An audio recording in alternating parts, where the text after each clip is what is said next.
The story of Monica. Once there was a girl who was a fucking nerd. She wandered around outside and fell in a big old ditch, and I went, ah, oh, you're so stupid. You ain't gonna die like me. I'm gonna die like a man. Let's see what you've written for today. Well done, Bilbo Buttons. Yuri, it's the same exact thing we wrote last time. I like to imagine literally all we did was put it in a photocopier and just go, alright, there you go, here's our poem. I changed climax to bubbles and thunderstorms to rain cloud. Oh, shit. That's almost the same thing, you dumb idiot. Makes you feel better. I didn't notice it, John. You know how hard it is to not go sexual for me? How hard, John? Oh, I can't even like describe that. I can't even describe how hard it is. But it doesn't even matter, John. It's a Linkin Park joke, John. Wasn't this worth not making sexual jokes? No! Your skills are already improving. Really? Thanks, Yuri. Coming from you, that means a lot. Huh? It's nothing. I'm just happy to help inspire fellow writers. I know you're new to this, so don't worry so much if it seems like you can't get your poem to feel perfect. You don't need to be afraid to be a little more daring.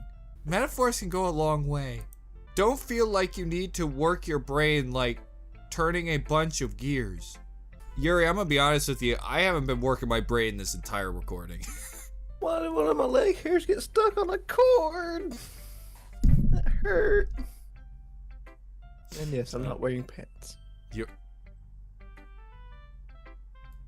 I mean, I feel like it's a sexual joke if it wasn't physically true. I'm wearing shorts.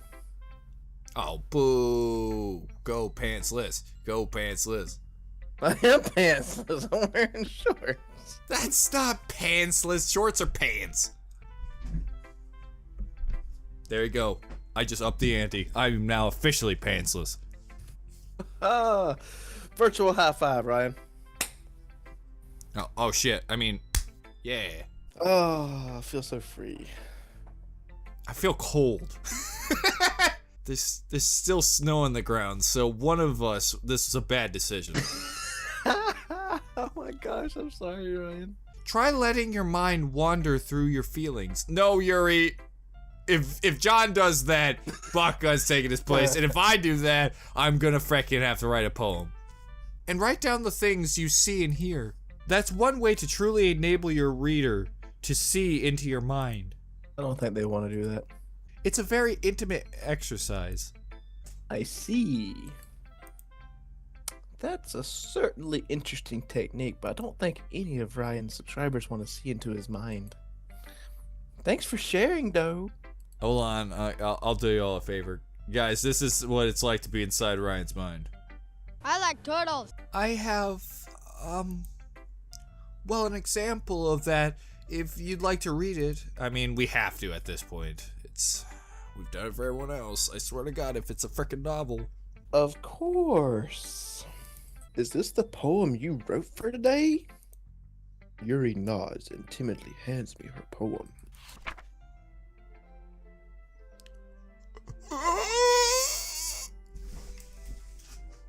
Alright, John, get your poem readings on. Alright.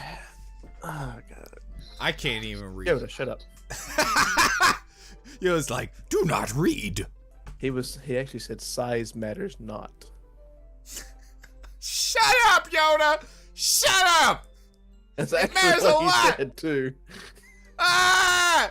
You stupid muppet! The raccoon. It happened in the dead of night, while I was slicing bread for a guilty snack. My attention was caught by the scuttling of a raccoon.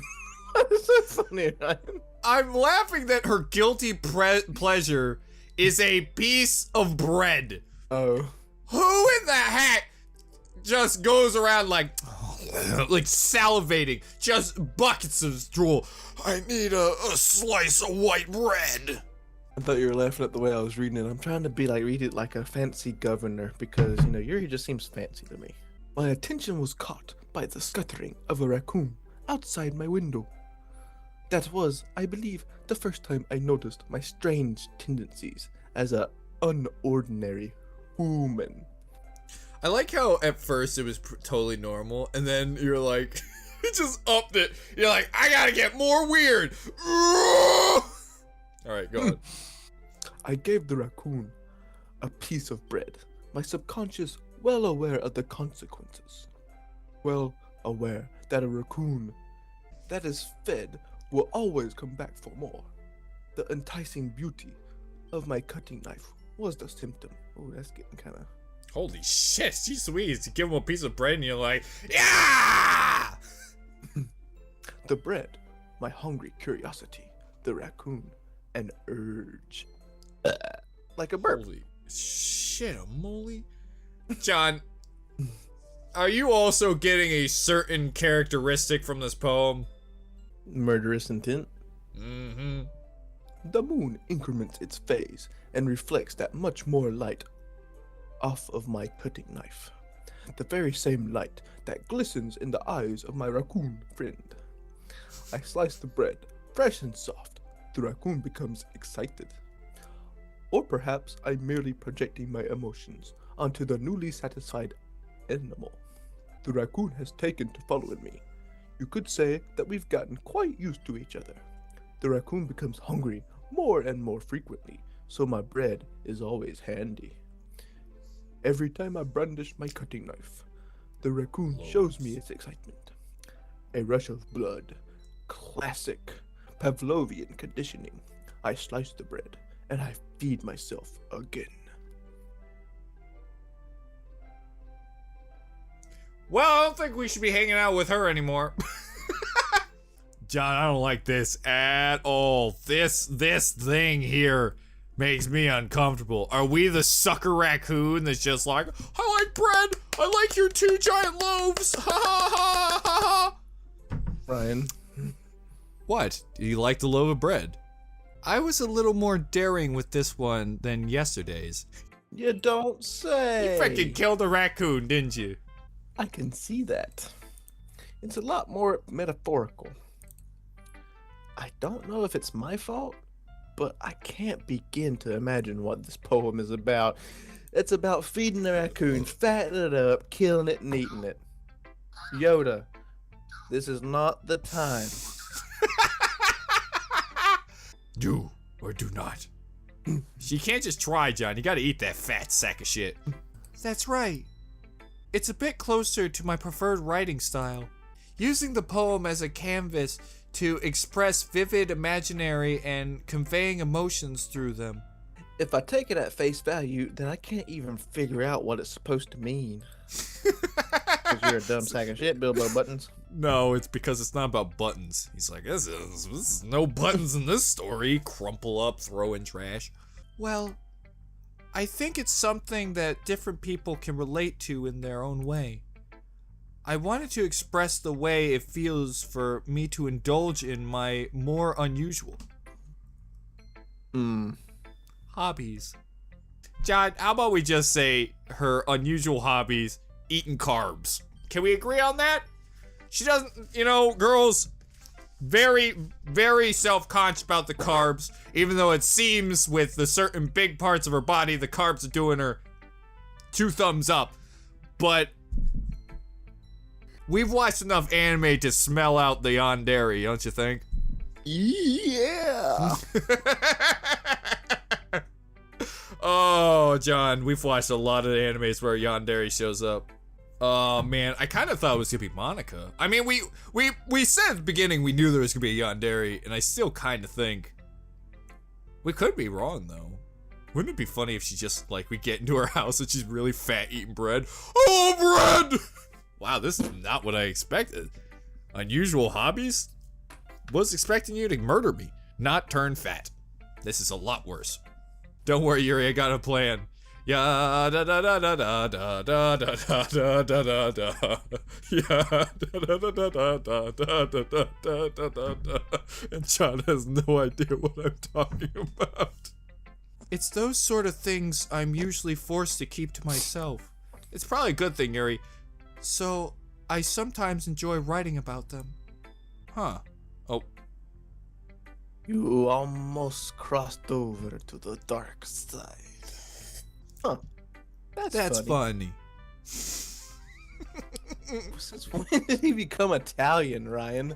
That's funny. I mean, it's like Giuseppe was over there trying to steal my line. Yeah, it was Giuseppe. That's who it was. It's a pizza. I like pizza. It's good in carbs. I want pizza now. I have some pizza for you. Why don't you go into this dark basement with pizza? Oh boy, let's go! Yeah.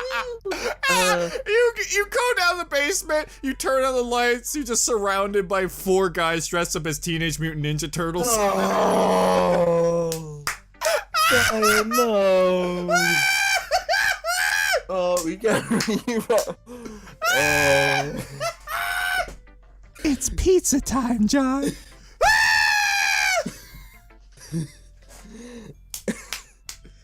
Oh. I wish I could make you write that poem now. I hope Yuri takes both of her plump buns and just, lets one loose on you. What does that even mean? What does that mean? Exactly. What does that mean? It's like you tried not to be sexual and it came out confusing. Exactly. Didn't Natsuki also write something about that? About someone being ridiculed for a strange interest? Huh? She did? Yeah. She was talking about how it doesn't matter what you're into as long as you're not hurting anybody. That's right. Oh, do you think that's the opposite? Oh, is she gonna get mad? Oh! Did you see her face change? She's right. I mean, does she really feel that way? Yeah. Sounds like you two have that in common. That's interesting. To me, she seems like the kind of person who would make fun of my hobbies. But I suppose that's my fault for judging, isn't it? Please don't tell her I said that. Don't worry, I have no reason to. Okay. Well, thank you for sharing it with me. We're in a classroom. Mm-hmm. Natsuki's probably only 2 desks over from where we're at. Well, okay, in the defense, Yuri is the quiet one.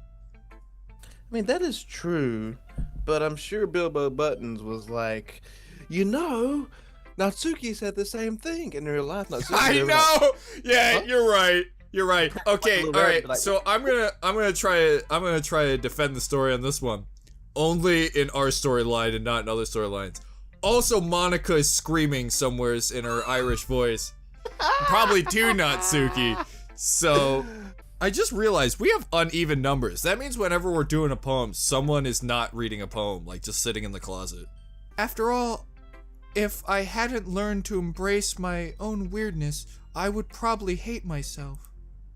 Well, unless you're a serial killer, then you probably should not embrace the weirdness. I might be ranting a little bit now, but I'm glad that you're a good listener. Okay, everyone! We're all done reading each other's poems, right? Have something extra planned today, so if everyone could come sit at the front of the room. oh boy, story time. Is this about the festival? Well, sort of. Do we really have to do something for the festival? It's not like we can put together anything good in just a few days. We'll just end up embarrassing ourselves instead of getting any new members. That's a concern of mine as well. Except for the fact that we are 4 hot women and a nerd.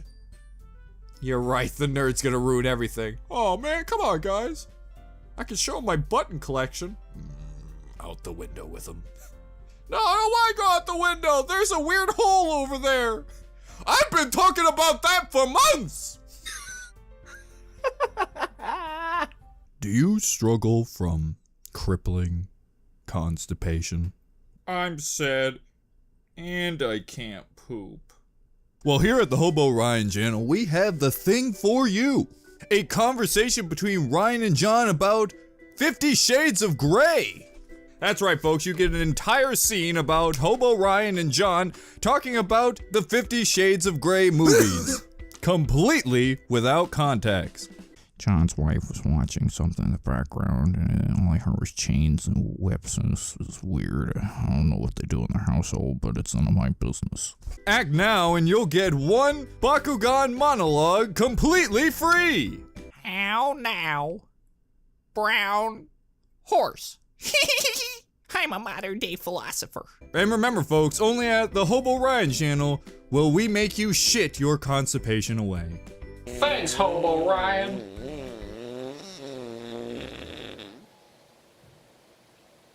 Maybe it's 50 Shades Dark. What the hell does that mean? How does the 50 I don't Shades know. get darker? I don't want to know what that is, John. I think it's a sequel.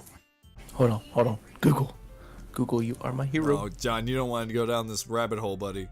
Aha, yes, it is indeed the second film. The second film's called that? Yep. What's the last one called? BBC?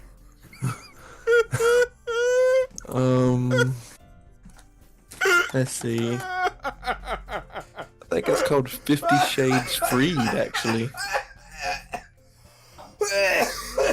Yep, 50 Shades Freed is the next installment. That just makes no sense. Why would you call it Freed? Because you're free from ever having to watch another movie. I have no idea what movie's even involved. How does marrying him free her? I mean, was she being tortured, or was she? I mean, was all this? I don't know. Oh, it really is BDSM. You didn't know? Yes, I mean, I- John. Well, Yes! kinky, but it was actually BDSM. No, it Oh, is. look, there it is. Take out It's- the BDSM, and 50 Shades Free would play perfectly. Afternoon Thriller on Channel 5. I thought you knew, John. Yeah, that's the whole premise of the story. It's this lady meets a guy and he beats the shit out of her, and she's like, "Oh, baby, a triple." Oh, also, it's been like about a month later, and both me and John have completely forgotten about the whole competition for the sexual jokes. So in short, that entire plot point was completely and utterly pointless. I don't really do well with last-minute preparations. Don't worry so much. We're gonna keep it simple, okay? We won't need much more than a few decorations. Sayori has been working on posters, and I've designed some pamphlets we can get out during the event. Okay, that's great and all, but that doesn't tell us what we're actually going to do for the event. Sorry, I thought you heard about it already. We're gonna be performing. Performing? Monica. Yeah, we're going to have a poetry performance. Each of us are going to choose a poem to recite during the event. You know I'm picking the glory hole one. But the cool part is, we're also going to let anyone else come up and recite poems too. Wow, that's not gonna happen, Monica. That's You only have to say one little bit, John. I heard Bach and I was like, you're 100% right. Sayori's putting it all on the posters in case anyone wants to prepare ahead of time. Sayori, who's been coloring the poster. Blah, blah, blah. Postler is a evil postman who fights Batman. I'm the Postler. Your days are numbered, Postler. Ha ha ha ha! I'll give people the wrong mail.